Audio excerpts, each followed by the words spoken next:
What up, Laker Nation? You here with your boy Kareem. How you guys doing? I need you guys to bear with me with this one, man. This is a big one, right? I just want to break it down how the media twists this thing and how the media is ruining the NBA and why we're seeing a lot of bad basketball.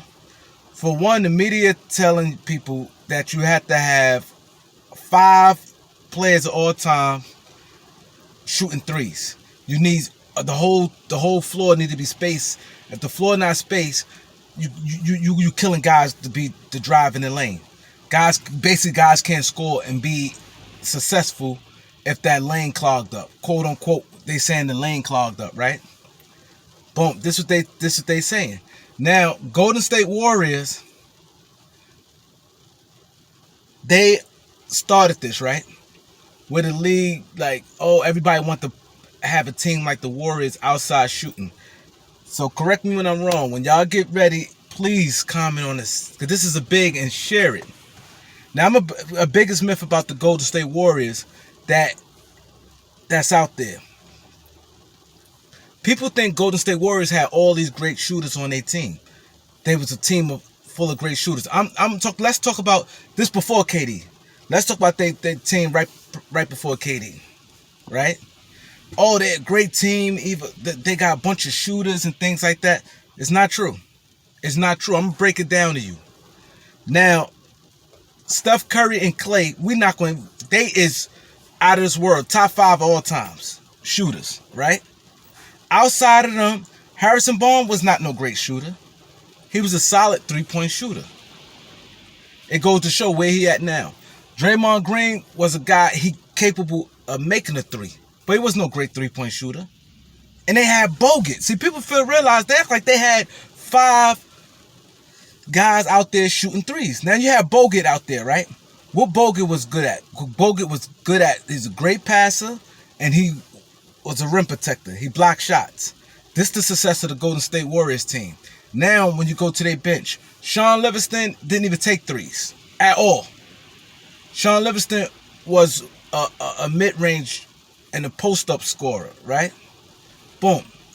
Barbosa's strength was his speed, cutting.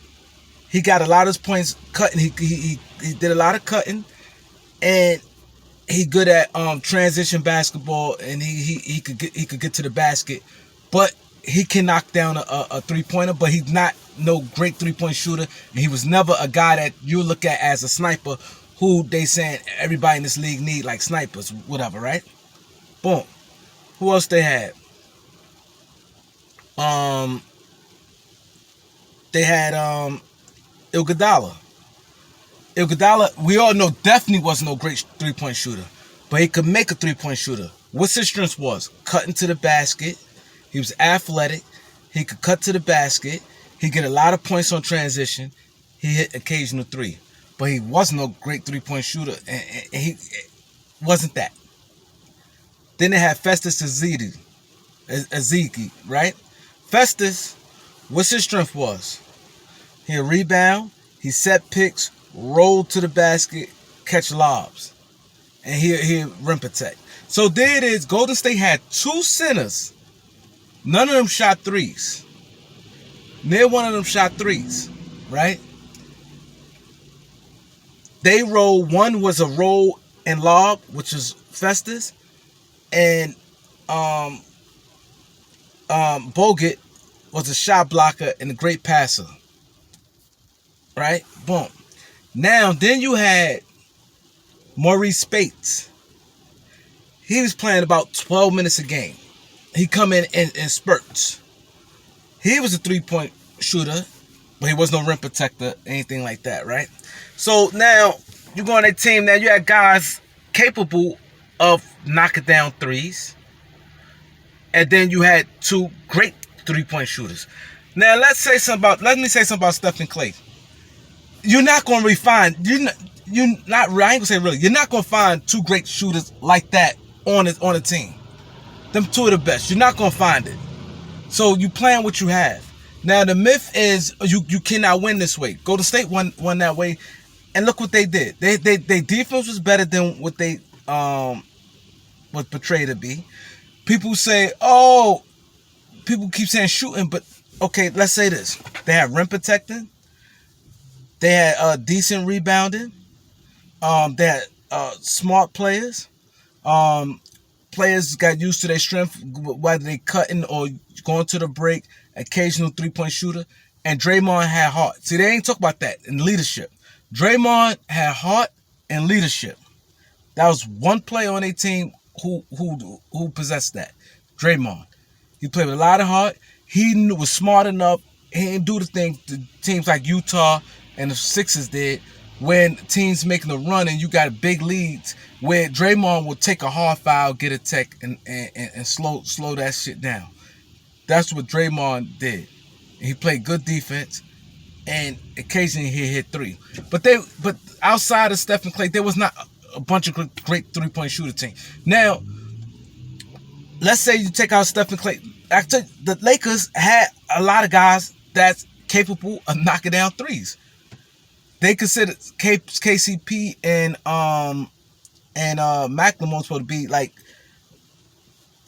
high-ranking like three-point shooters. I ain't gonna say no real snipers, but they supposed to be high-ranking three-point shooters, right?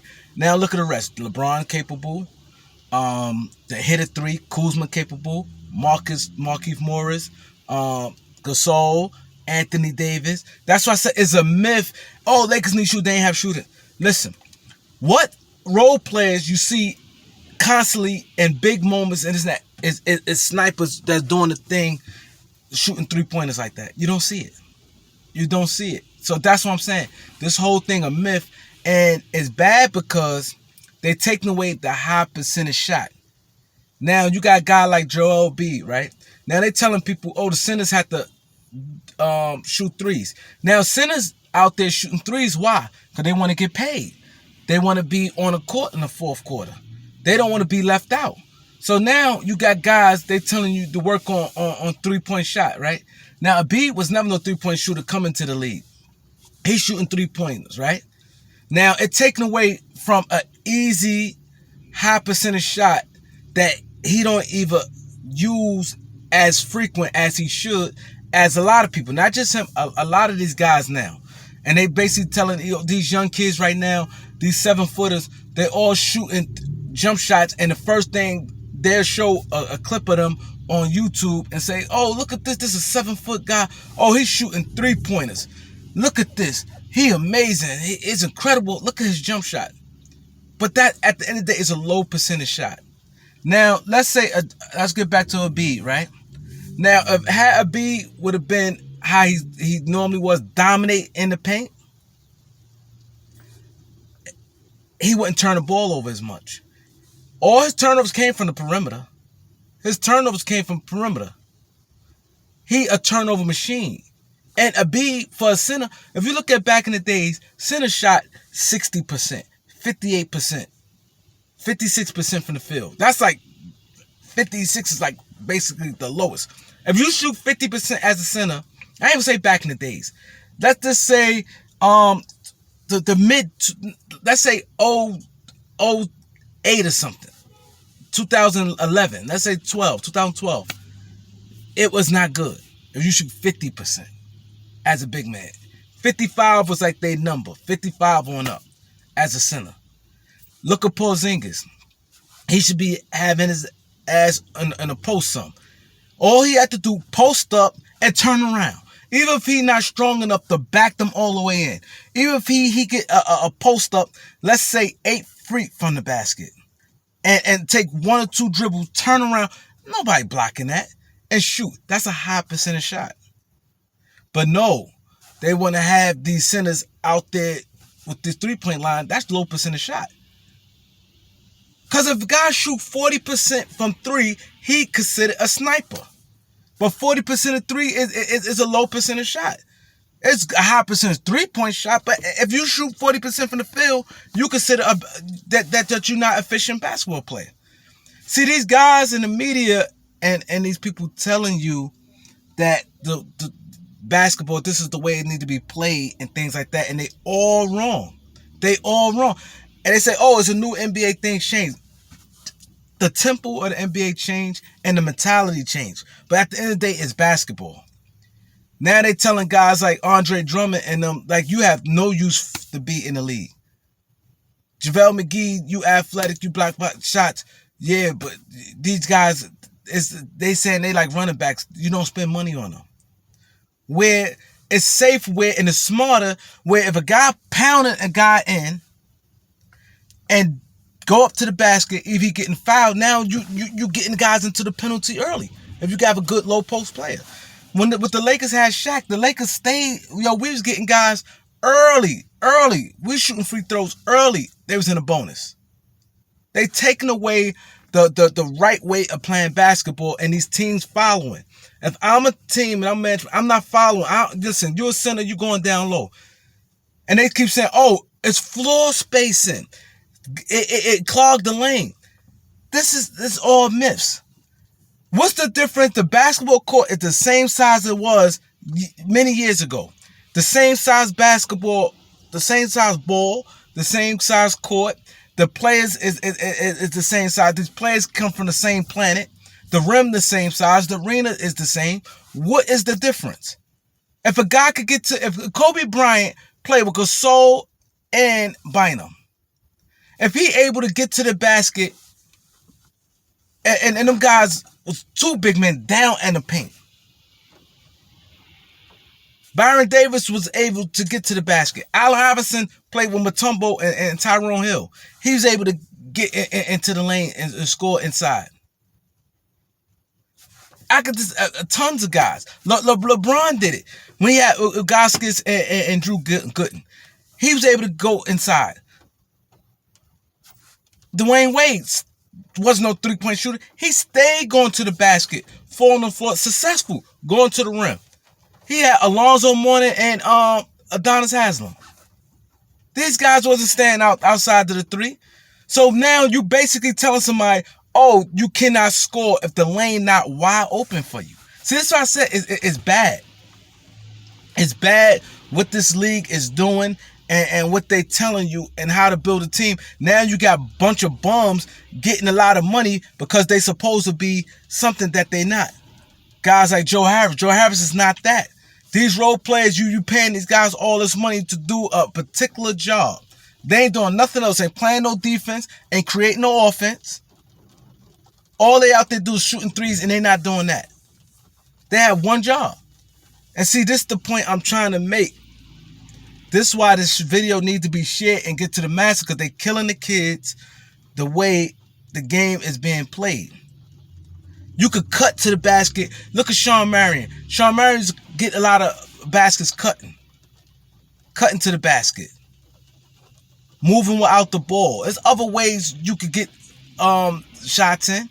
Leave the space, leave the floor open. You need 5 shooters. 5 for what? Guys still shooting 3-pointers. That's what I'm saying. It's crazy. You barely see guys utilize that. Let's get to that. How many guys utilize when it's 5 guys on the floor, they still driving to the basket? How many? Let's say Phoenix, for instance. Let's say they got 5 shooters out there, right? Devin Booker get the ball. What are he doing? He's still gonna shoot the 3-point shot.